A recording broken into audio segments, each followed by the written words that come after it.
श्री शिवाय नमस्तुभ्यं। हर हर महादेव। सोमवार का व्रत भगवान शिव को अत्यंत प्रिय माना जाता है। कहा जाता है कि जो भक्त सच्चे मन से सोमवार का व्रत करता है, महादेव उसकी पुकार अवश्य सुनते हैं। आज हम आपको एक ऐसी अद्भुत कथा सुनाने जा रहे हैं जो भगवान शिव की असीम कृपा और भक्त की अटूट श्रद्धा का प्रमाण है। प्राचीन समय की बात है। एक नगर में एक बहुत बड़ा साहूकार रहता था। उसके पास धन दौलत, मान सम्मान और किसी भी प्रकार की कोई कमी नहीं थी। दूर दूर तक उसके वैभव की चर्चा होती थी, लेकिन उसके जीवन में एक ऐसी कमी थी जो उसके सारे सुखों पर भारी पड़ती थी। उसके घर में संतान नहीं थी। यही चिंता दिन रात उसके मन को व्याकुल रखती थी। जब भी वह अपने विशाल भवन को देखता, उसके मन में एक ही विचार उठता कि उसके बाद इस सब का वारिस कौन होगा। साहूकार भगवान शिव का परम भक्त था। वह प्रत्येक सोमवार का व्रत पूरी श्रद्धा और नियम के साथ रखता था। प्रातःकाल स्नान करके शिवालय जाता, शिवलिंग पर जल और बेलपत्र अर्पित करता तथा दिन भर महादेव का स्मरण करता रहता। संध्या के समय वह घी का दीपक जलाकर भगवान शिव और माता पार्वती की आराधना करता। वर्षों तक उसकी यह भक्ति बिना किसी रुकावट के चलती रही। एक दिन कैलाश पर्वत पर विराजमान माता पार्वती की दृष्टि उस साहूकार पर पड़ी। उन्होंने देखा कि वह कितनी निष्ठा और प्रेम से भगवान शिव की पूजा कर रहा है। उसकी आंखों में संतान प्राप्ति की व्यथा स्पष्ट दिखाई देती थी।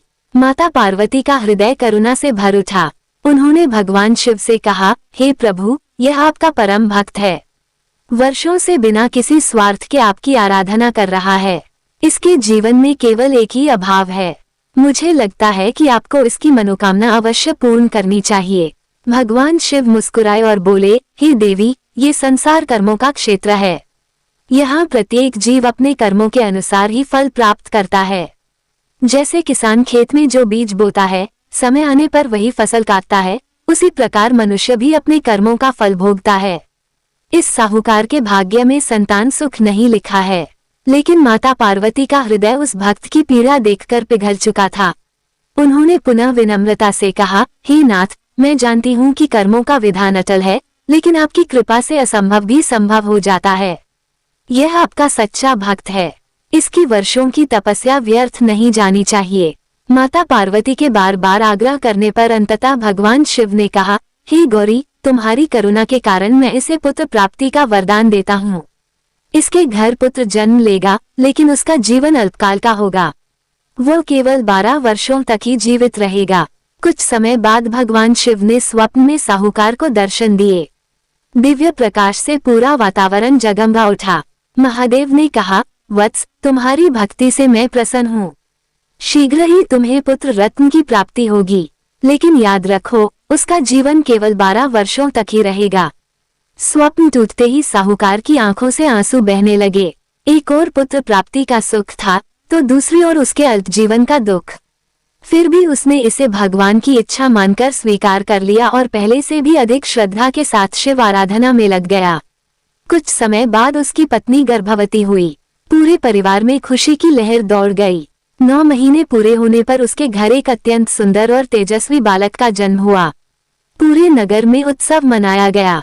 गरीबों को दान दिया गया, ब्राह्मणों को भोजन कराया गया और घर को दीपों से सजाया गया। सभी लोग साहूकार को बधाइयां दे रहे थे, लेकिन उसके हृदय के किसी कोने में वो रहस्य अब भी चुभ रहा था, जिसे वह किसी से कह नहीं सकता था। वह अपने पुत्र को देखकर प्रसन्न तो होता, पर अगले ही क्षण महादेव के वचन उसे याद आ जाते। समय धीरे धीरे बीतता गया। बालक बड़ा होने लगा। वह अत्यंत बुद्धिमान, विनम्र और तेजस्वी था। उसकी मधुर वाणी और सरल स्वभाव से सभी लोग उसे प्रेम करते थे। जब वो कुछ बड़ा हुआ तो उसकी माता ने साहूकार से कहा कि अब उसके विवाह के बारे में विचार करना चाहिए, लेकिन साहूकार ने यह बात टाल दी। उसके मन में कुछ और ही चल रहा था। वह चाहता था कि उसका पुत्र अपने जीवन के प्रत्येक क्षण का सदुपयोग करे और श्रेष्ठ शिक्षा प्राप्त करे।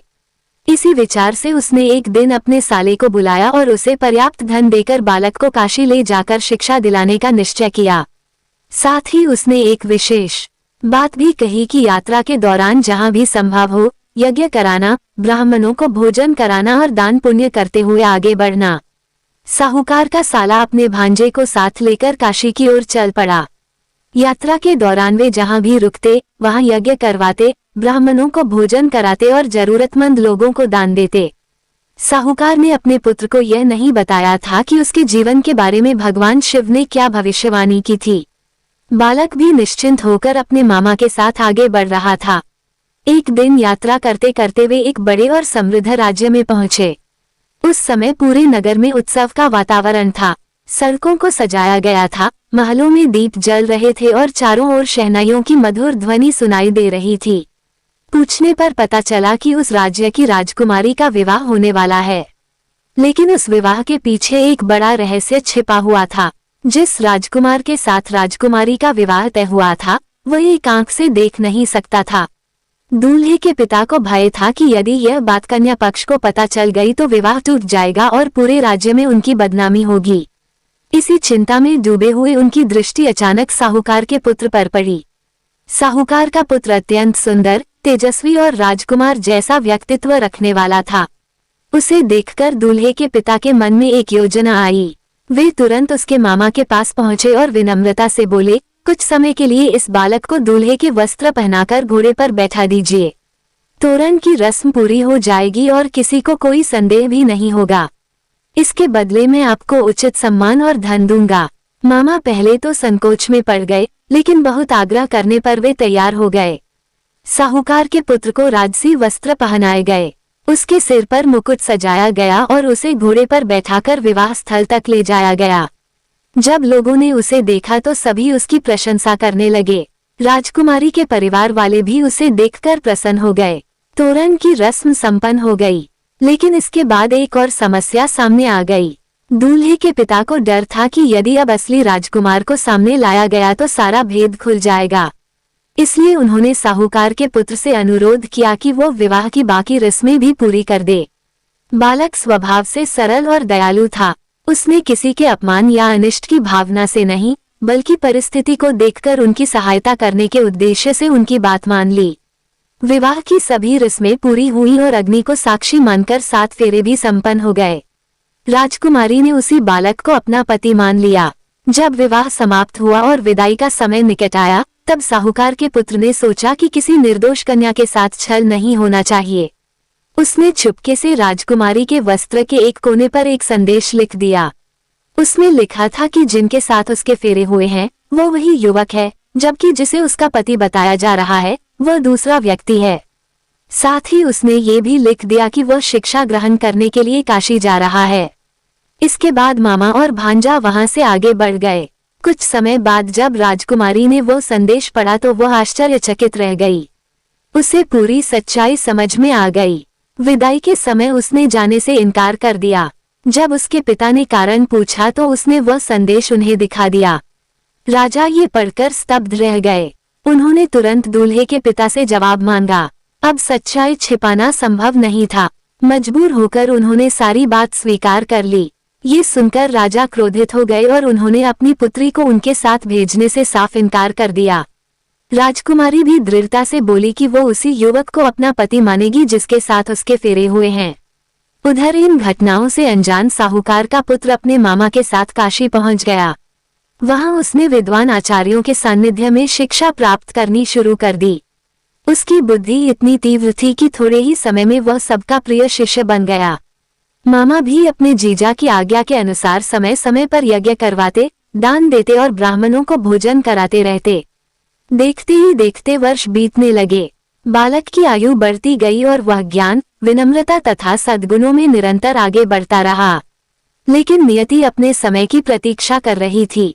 धीरे धीरे वह दिन भी निकट आने लगा जिसके बारे में केवल उसके पिता जानते थे और जिसका संकेत वर्षों पहले स्वयं भगवान शिव दे चुके थे। समय का चक्र निरंतर घूमता रहा और देखते ही देखते वह बालक 12वें वर्ष में पहुंच गया। एक दिन मामा ने एक विशाल यज्ञ का आयोजन कराया। दूर दूर से विद्वान ब्राह्मण वहां आए हुए थे। वैदिक मंत्रों की पवित्र ध्वनि से पूरा वातावरण गुंजायमान हो रहा था। यज्ञ की अग्नि प्रज्वलित थी और सभी लोग श्रद्धा भाव से अनुष्ठान में सम्मिलित थे। उसी दिन साहूकार का पुत्र कुछ उदास दिखाई दे रहा था। उसके चेहरे पर हल्की थकान झलक रही थी। उसने अपने मामा से कहा, मामा जी, आज न जाने क्यों मेरा शरीर बहुत भारी लग रहा है। मुझे थोड़ा विश्राम करना है। मामा ने स्नेहपूर्वक उसके सिर पर हाथ फेरते हुए कहा, जाओ बेटा, कुछ देर आराम कर लो। यज्ञ की पूर्णाहुति होने पर मैं स्वयं तुम्हें बुला लूंगा। बालक मुस्कुराया और धीरे धीरे अपने कक्ष की ओर चला गया। उसे स्वयं भी नहीं पता था कि उसके जीवन का सबसे महत्वपूर्ण क्षण निकट आ चुका है। वो कमरे में पहुंचा, भगवान शिव का स्मरण किया और विश्राम करने के लिए लेट गया।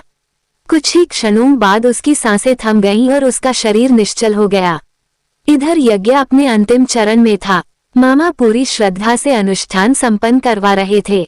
जब यज्ञ समाप्त हो गया और सभी ब्राह्मणों को आदरपूर्वक भोजन करा दिया गया, तब वे अपने भांजे को बुलाने उसके कक्ष में पहुंचे। लेकिन जैसे ही उन्होंने भीतर प्रवेश किया, उनके पैरों तले जमीन खिसक गई। उनका प्रिय भांजा निश्चल पड़ा हुआ था। ये दृश्य देखकर उनका हृदय फट पड़ा। आंखों से आंसुओं की धारा बह निकली। वे जोर जोर से विलाप करना चाहते थे, लेकिन उन्होंने स्वयं को रोक लिया।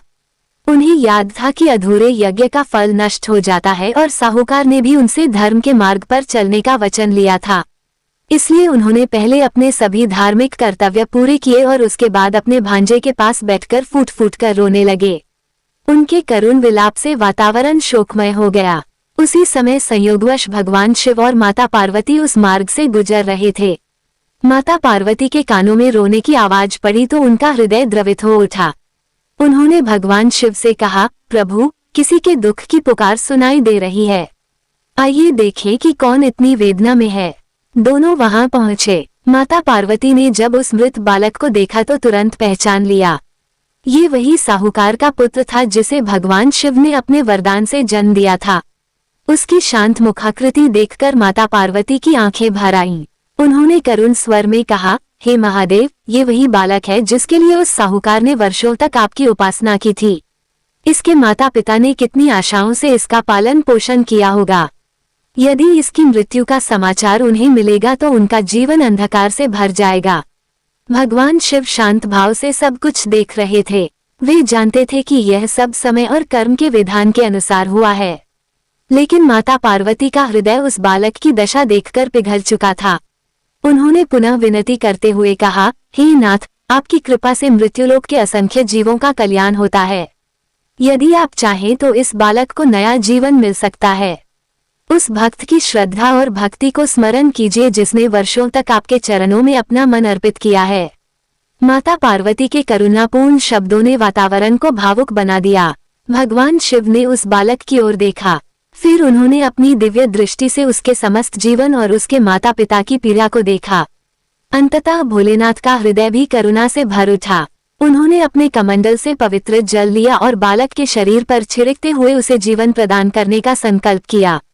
अगले ही क्षण एक अद्भुत चमत्कार हुआ।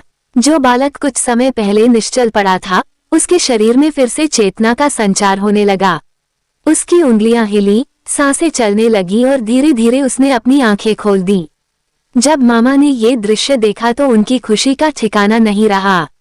वे तुरंत भगवान शिव और माता पार्वती के चरणों में गिर पड़े। उनकी आंखों से कृतज्ञता के आंसू बह रहे थे। वे बार बार महादेव का धन्यवाद करने लगे। भगवान शिव ने उन्हें आशीर्वाद दिया और कहा, तुम्हारे भांजे को नया जीवन प्राप्त हुआ है। अब इसका जीवन मंगलमय होगा। ये कहकर भगवान शिव और माता पार्वती अंतर्ध्यान हो गए। मामा और भांजा कुछ देर तक उसी स्थान पर खड़े रहे। उन्हें विश्वास ही नहीं हो रहा था कि उन्होंने स्वयं महादेव की कृपा का ऐसा अद्भुत चमत्कार देखा है। कुछ दिनों बाद जब उनकी शिक्षा पूर्ण हो गई तो दोनों अपने नगर की ओर लौटने लगे। वापसी के मार्ग में उन्हें वही राज्य मिला जहां कुछ वर्ष पहले राजकुमारी का विवाह हुआ था। जब वहां के राजा को ये समाचार मिला कि वही युवक वापस आया है जिसके साथ उनकी पुत्री के फेरे हुए थे, तो वे अत्यंत प्रसन्न हुए। राजा ने तुरंत उन्हें आदरपूर्वक अपने महल में बुलवाया। जब राजकुमारी ने उस युवक को देखा तो उसके चेहरे पर वर्षों बाद सच्ची खुशी लौट आई। उसने मन ही मन भगवान शिव को प्रणाम किया। राजा ने बड़े सम्मान के साथ उनका स्वागत किया और शुभ मुहूर्त में अपनी पुत्री को उसके वास्तविक पति के साथ विदा करने का निर्णय लिया। महल में कई दिनों तक उत्सव मनाया गया। शंख और घंटियों की ध्वनि से पूरा राजमहल गूंज उठा। राजा ने अपनी पुत्री को आशीर्वाद दिया और कहा, पुत्री, आज मुझे संतोष है कि तुम्हें तुम्हारा वास्तविक जीवन साथी मिल गया है। ईश्वर तुम्हारे दाम्पत्य जीवन को सुख और समृद्धि से भर दे। राजकुमारी अपने पति के साथ प्रसन्नतापूर्वक विदा हुई। उधर साहूकार और उसकी पत्नी अपने घर में अत्यंत दुखी थे। समय बीत चुका था और उनके पुत्र के लौटने का कोई समाचार नहीं मिला था। उनके मन में बार बार वही भय उठता था जिसे वे वर्षों से दबाए हुए थे। साहूकार को भगवान शिव का वह स्वप्न याद आ रहा था जिसमें उन्होंने पुत्र के अल्प जीवन का संकेत दिया था। धीरे धीरे उसकी आशा टूटने लगी। एक दिन वो और उसकी पत्नी घर की छत पर बैठे अपने पुत्र को याद कर रहे थे। दोनों की आंखों में आंसू थे। वे सोच रहे थे कि यदि उनका पुत्र इस संसार में नहीं रहा तो उनके जीवन का कोई अर्थ नहीं बचेगा। उसी समय दूर से कुछ लोगों के आने की आहट सुनाई दी। साहूकार ने ध्यान से देखा तो उसकी सांसें थम सी गईं। सामने उसका पुत्र चला आ रहा था। उसके साथ उसकी पत्नी और मामा भी थे। कुछ क्षणों के लिए साहूकार को अपनी आंखों पर विश्वास ही नहीं हुआ। अगले ही पल वह दौड़ता हुआ नीचे आया और अपने पुत्र को गले से लगा लिया। उसकी पत्नी भी अपने पुत्र को देखकर फूट फूट कर रोने लगी। वर्षों का दुख, चिंता और भय एक ही क्षण में समाप्त हो गया। पूरा घर खुशियों से भर उठा। जब साहूकार को सारी घटना का पता चला और उसने भगवान शिव की असीम कृपा के बारे में सुना तो उसकी आंखें श्रद्धा से भर गईं। उसने परिवार सहित भगवान शिव की विशेष पूजा की, ब्राह्मणों को भोजन कराया और जरूरतमंदों को दान दिया। उस दिन उसे यह अनुभव हो गया कि सच्ची श्रद्धा और भक्ति कभी व्यर्थ नहीं जाती। कहा जाता है कि इसके बाद साहूकार, उसकी पत्नी, उसका पुत्र और राजकुमारी सभी सुखपूर्वक जीवन बिताने लगे। उनके घर में सदैव सुख, शांति और समृद्धि बनी रही। भगवान शिव की कृपा से उनके सभी कष्ट दूर हो गए और उनका जीवन आनंद से भर गया। जो भी श्रद्धा, विश्वास और सच्चे मन से सोमवार का व्रत करता है तथा भगवान शिव का स्मरण करता है, महादेव उसकी मनोकामनाएं पूर्ण करते हैं और उसके जीवन के संकटों को दूर करते हैं। भोलेनाथ अपने भक्तों पर सदैव कृपा बनाए रखें और सभी के जीवन में सुख, शांति तथा मंगल का वास हो। कहा जाता है कि इस कथा को सुनने मात्र से मनुष्य के जीवन में सकारात्मक परिवर्तन आने लगते हैं। जो भक्त श्रद्धा और विश्वास के साथ सोमवार का व्रत करता है तथा भगवान शिव का स्मरण करता है, उसके जीवन की अनेक बाधाएं धीरे धीरे दूर होने लगती हैं। महादेव को भोलेनाथ इसलिए कहा जाता है क्योंकि वे अपने भक्तों की सच्ची भावना को देखते हैं, न कि उनके धन या वैभव को। इस कथा का सबसे बड़ा संदेश यही है कि ईश्वर की भक्ति कभी निष्फल नहीं जाती। कभी कभी मनुष्य को अपनी प्रार्थना का फल मिलने में समय अवश्य लगता है, लेकिन जब भगवान की कृपा बरसती है तो जीवन के सबसे कठिन संकट भी समाप्त हो जाते हैं। साहूकार ने वर्षों तक धैर्य और श्रद्धा के साथ भगवान शिव की आराधना की थी। उसकी भक्ति ने अंततः भाग्य की रेखाओं को भी बदल दिया और उसका मृत पुत्र पुनः जीवन प्राप्त कर सका। यही कारण है कि सोमवार का व्रत विशेष रूप से शिव कृपा प्राप्त करने का श्रेष्ठ माध्यम माना गया है।